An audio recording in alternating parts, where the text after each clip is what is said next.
group prayer, yani congregational prayer or community prayer, Salatul Jama'ah.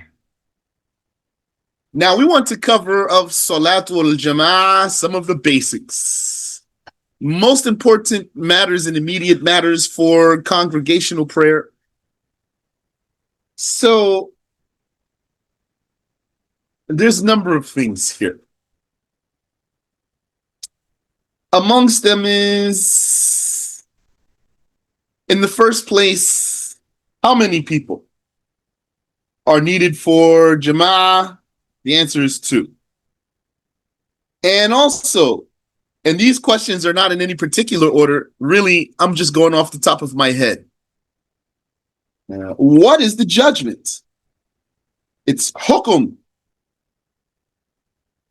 What is the judgment of the Salatul Jama'ah we talk about for the 5 prayers? The answer is communal obligation on men. Communal obligation on men, not women. Then that means that at least 2 men need to perform the Jama'ah prayer for all 5 prayers in a place of congregation. In a place of congregation means a place that's known for congregations, so that whoever wants to participate in the congregation can get there easily. According to that, then you have a town. If it's just a small village, then, for example, it would be enough just to perform one Jama'ah in that small village.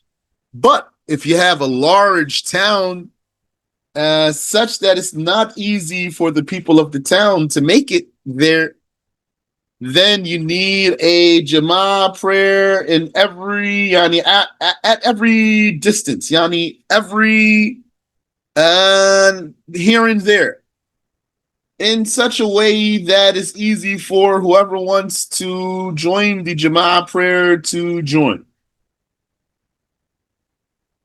So that means you have to make multiple Jama'ah prayers in places of congregation. That means not in your house, unless your house is a known place of congregation.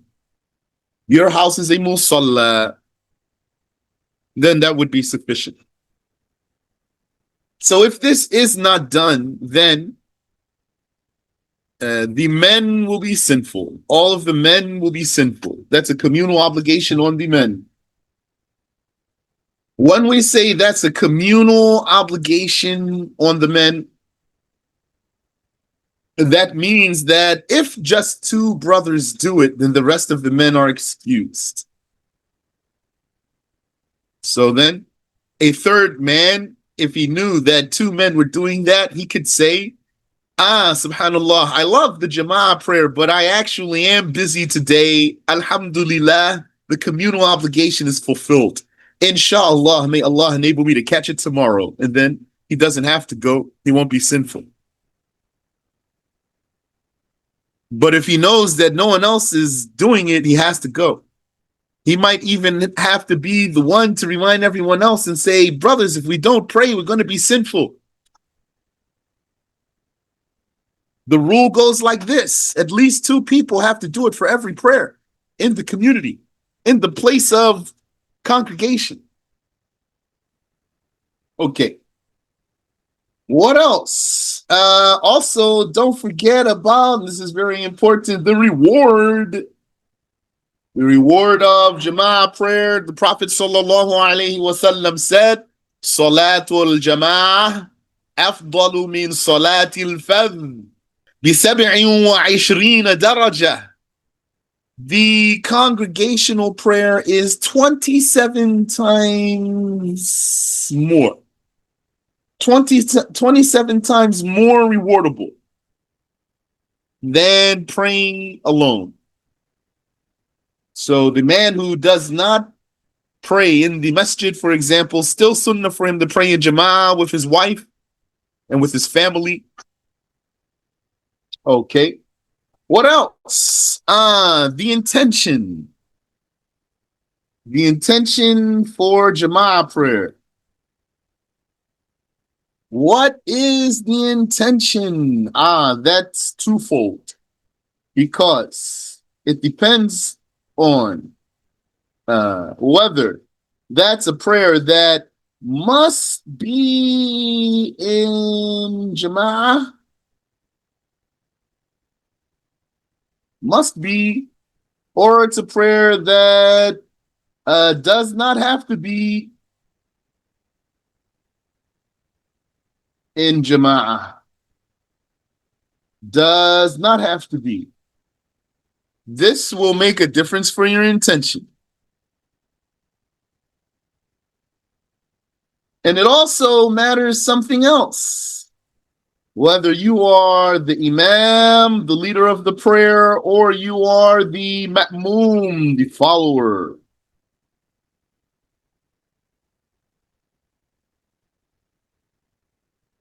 Whether you are the imam or you are the ma'moom.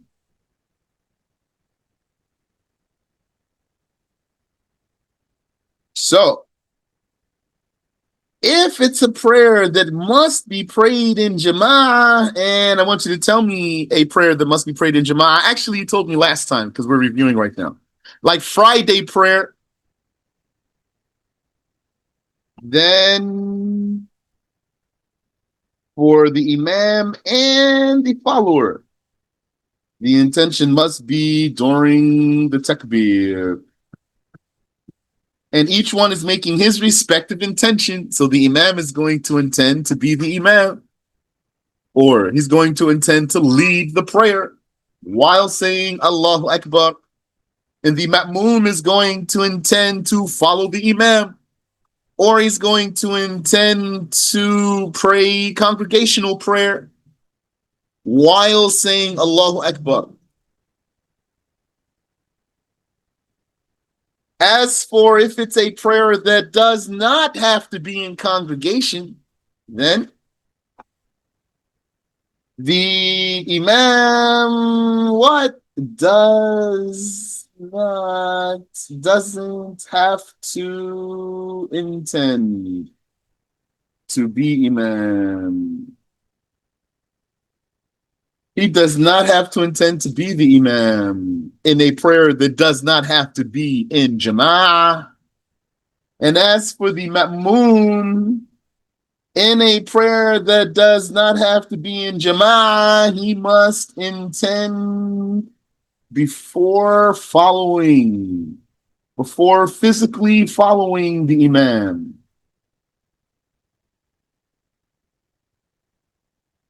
So what does that look like? How is it that the imam doesn't have to intend to be the imam? Because could be that this imam, he was just some person who's praying. When we say the prayer does not have to be in congregation, then it means if you just say Allahu Akbar with an intention, your prayer will start. And you'll be praying alone. So now you're praying, and your prayer is valid, your prayer has initiated, and you are fine. Then if somebody came behind you, maybe he tapped you and said, Zuhr, or maybe he didn't tap you, but he just came to your ear and said, Zuhr prayer, Asr prayer, Fajr prayer, whichever one. He's trying to just be sure which prayer you are praying. Then, so you said yes, let's see. Now, if he stood behind you and followed you, do you have to make the intention to be the imam for your prayer to be valid? The answer is no. You don't have to make the intention to be the imam for your prayer to be valid here. So therefore, but you are praying alone though. You're still praying alone, although someone's following you. So therefore, in a prayer that does not have to be prayed in congregation, the imam does not have to intend to be the imam. So you might say, well, is he really an imam then? Yes, he is. For this follower here, he's an imam. because he made the intention to follow him. So then he is an imam for the follower, but he doesn't have the reward of a congregational prayer, and his prayer is valid, and the follower has the reward of a congregational prayer. If you found yourself in this scenario, you might say to that person you want to follow, don't forget to make the intention to lead the prayer. Like a wife will come to her husband and just remind him, because she's about to follow him, don't forget to make your intention to lead the prayer. He has to make the intention to follow him before following him. That means not necessarily in his takbir. Why he doesn't have to make the intention to follow the imam in the takbir? Because the prayer is valid without being in congregation. If he simply said Allahu Akbar to start his prayer, it's going to start. It doesn't have to be in congregation. It's not like Jumu'ah. So let's say he did that, and then he decided he's going to follow that other person.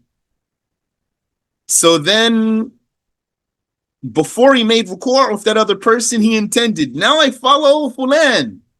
And then he made ruku' with him. That's valid.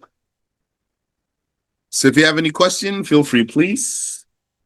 What else? Just want to count our things here.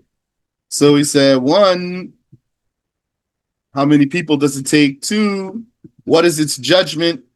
3, what is its reward? 4, how do you intend? 5, here, how to follow? How do you follow? So you have some cases here. 1, A, start takbir after the imam finishes his. Start takbir after the imam finishes his. Don't start it while he's still saying his.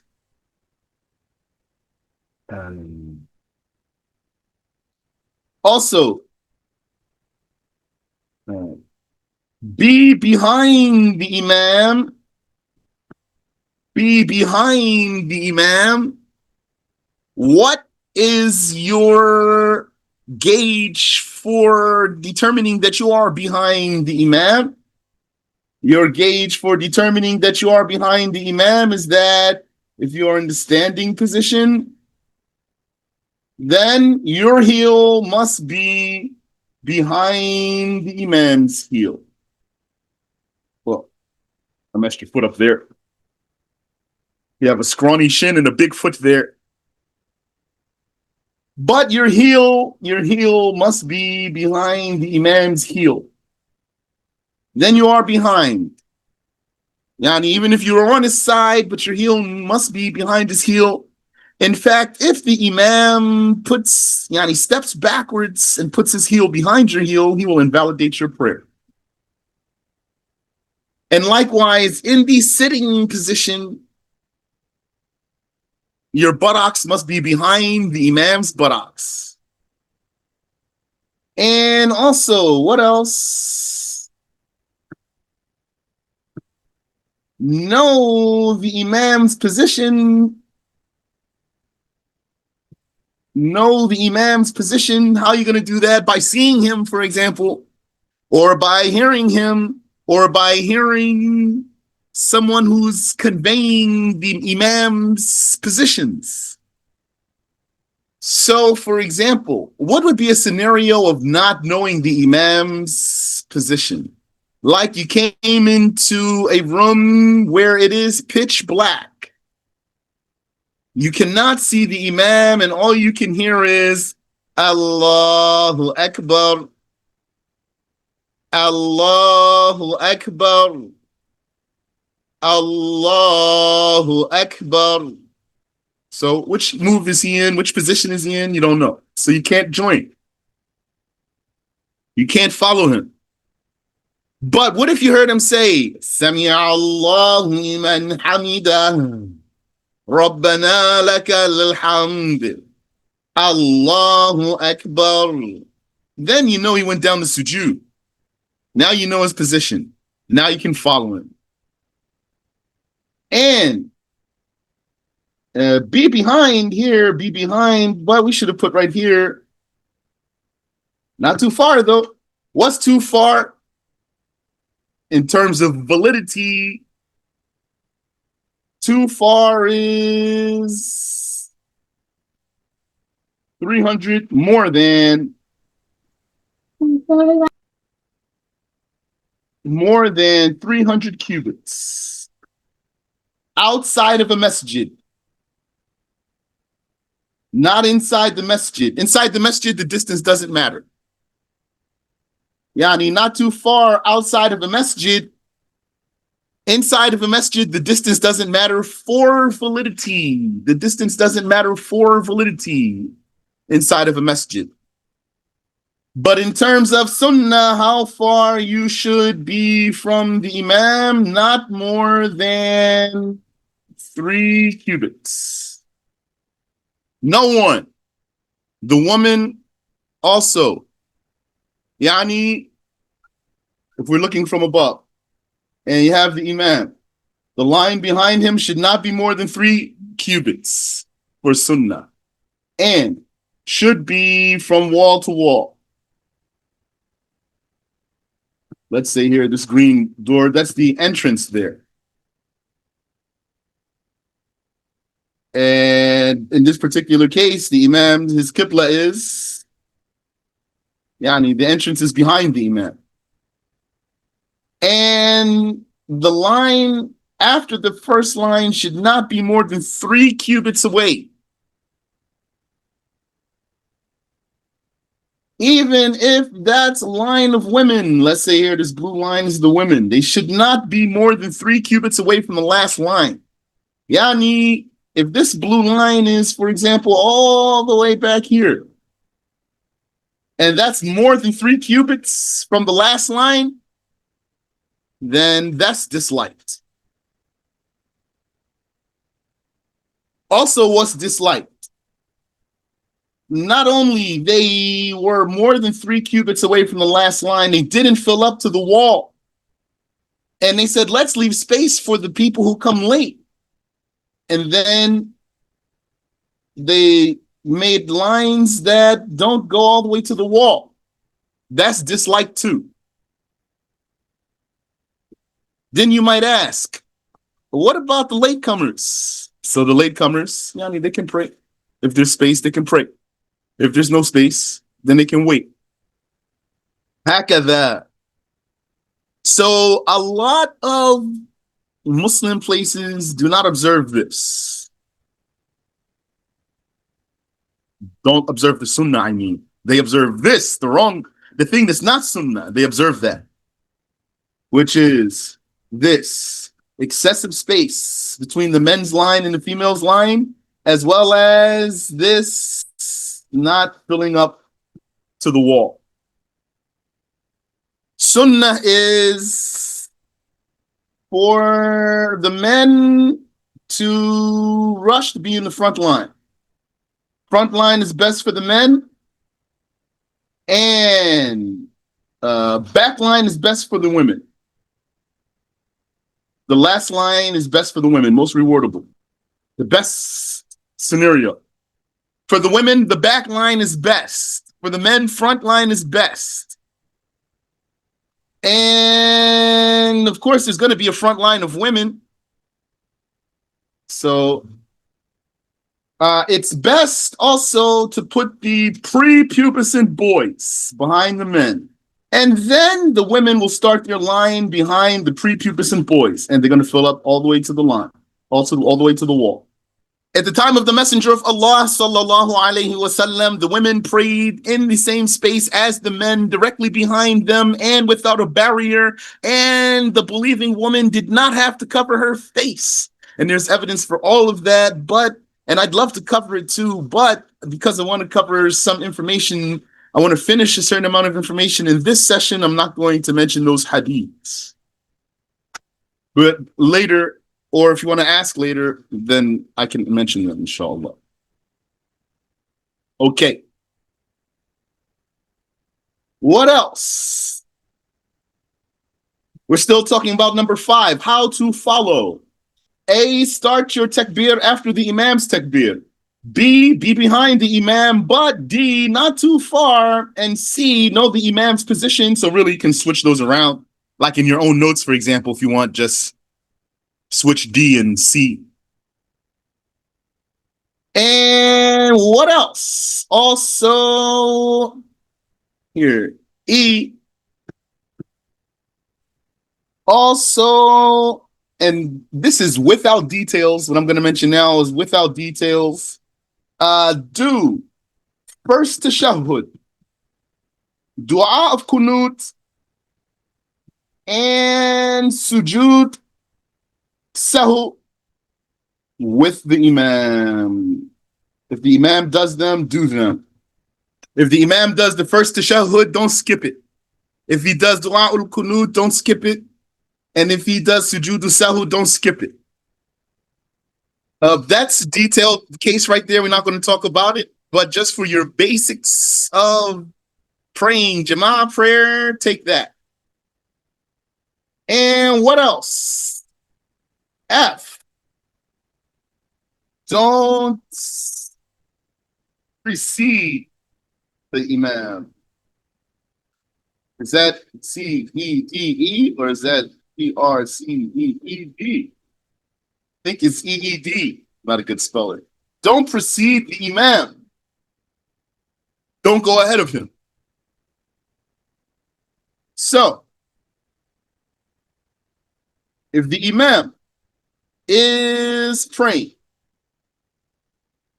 reciting Al-Fatiha, he's in his qiyam, that's position A, standing, reciting that is. First standing while reciting Al-Fatiha, and then you were with the imam, you were also in position A with the imam, but then, now let's say you forgot you were following the imam, so you made ruku', yani you went to position B. Forgetfully here, do not lift your head. Wait for the imam. Because if you were to lift your head, where are you going to be? You're going to be in position C, not position A. If you stand up from B, you're not going to be standing up back into position A. You're going to be going into position C. If you stand up from this ruku', you're going to go even further ahead of your imam. So you stay there and wait for him. And this one was a mistake. You were daydreaming or something. And what about the ignorant person around you doesn't know why in the world you're in ruku' right there? Maybe he might even tap your foot with his foot or something. It's okay. He's going to have to just not know. You do what's right. Stay there. Don't come up. Wait for the imam. When the imam makes ruku', then you're going to already be there. Then let him come up first, and then you come up. Now you're not ahead of the imam anymore.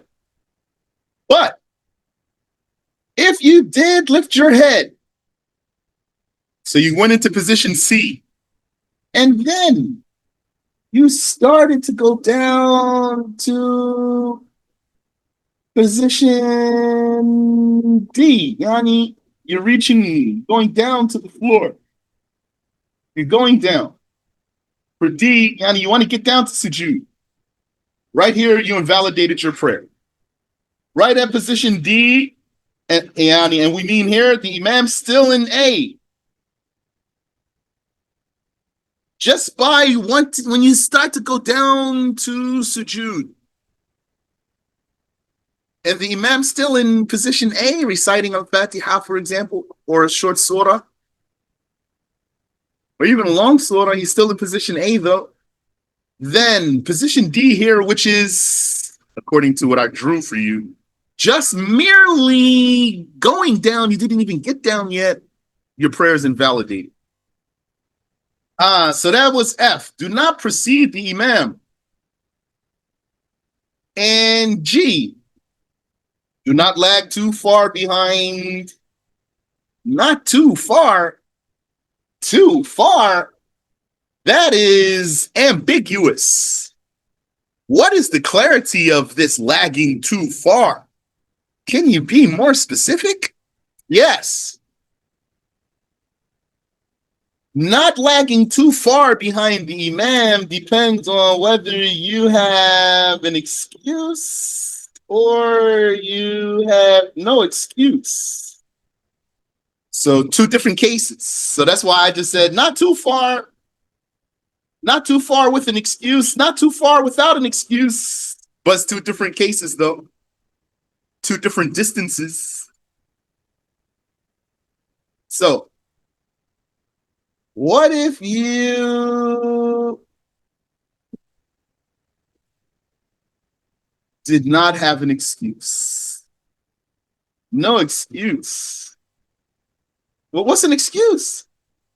An excuse is like you have a fast imam. So that's why you're so far behind. Or you're a slow follower. Or you forgot. Started daydreaming again. Forgot you were following the imam. Got to focus. When you catch yourself, bring yourself back. So if you had an excuse, then it's one thing, one distance, further distance. If you didn't have an excuse, then it's a closer distance behind the imam. So what if you did not have an excuse? He was not a fast imam and you were not a slow follower. Slow here means you cannot go faster, not that you're just being slow for no reason. So if you don't have an excuse, then the imam is in position A, reciting. Here you are also in position A, reciting. But then the imam, he goes to ruku'. Then the imam goes to ruku'. So he's in position B now, and you're still in position A.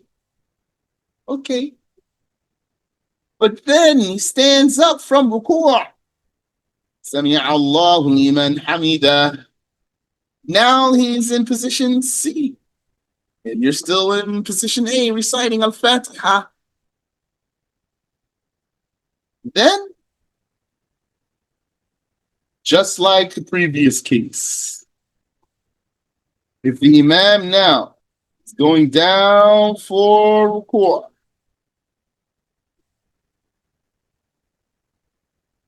wants to get down, make sujood, and you don't have any excuse, you're still in A, your prayer is invalidated. So that's if you don't have any excuse. But what if you did have an excuse? Then, if you had an excuse, so here's the imam in position A, reciting. And here you are also in position A, reciting. And maybe you have a fast imam, or maybe you're a slow follower, or maybe you forgot. So you have an excuse. And then the imam made ruku'. And then he stood up. Sami'a Allahu liman hamida. Then he made sujood. Then he sat up. Then he made sujood again.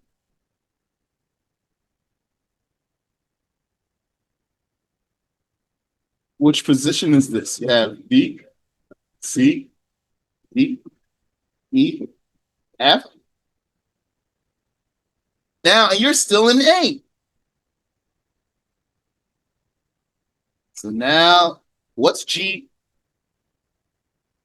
G is either that the imam stands up for the next rakat, Allahu Akbar, or he is going to sit to recite tashahhud. So now, if the imam goes to G, you must stop what you are doing and be with your imam. or else your prayer will be invalidated unless you make the intention to break away from the imam. The intention to break away from the imam, that means you're praying alone, even if you're still in the line, but your intention was to separate. Then your prayer will stay valid. Or else, what you need to do, get into your position A, get into position B before the imam goes into G. Yani make ruku' before the imam lifts his head from position F. If you make ruku' while the imam is still in position F, then you're safe. And all you need to do is hurry up, catch up with the imam. Let me just point one thing out to you before we go. Here, in the case where he has no excuse and his prayer was invalidated at position D, what happened here? What happened here was the imam, when he went from A to B is not finished yet. B, which is, this is a long integral. Bowing is a long integral. He's not finished that until he stands up. When he stands up to C, now that bowing is complete. And as long as he's in C and didn't get to D, then C is not complete. Once he goes out of C to go to D, then C is complete, and C here is short. So the rule for not having an excuse is to get behind the imam by 2 integrals. Even if one is long and the other one is short. If you get behind the imam by 2 integrals, one is long and the other is short, then your prayer is invalidated if you don't have an excuse. That's why it's going to be invalidated when he goes to D. As for when you have an excuse, then the rule is you have 3 long integrals. So when you go from A to B, B is not finished yet until you raise up to go to C. Now B is finished, and that's a long integral. One long integral. Then C is not done until you go down to D. Once you go down to D, then C is done. That's the short integral.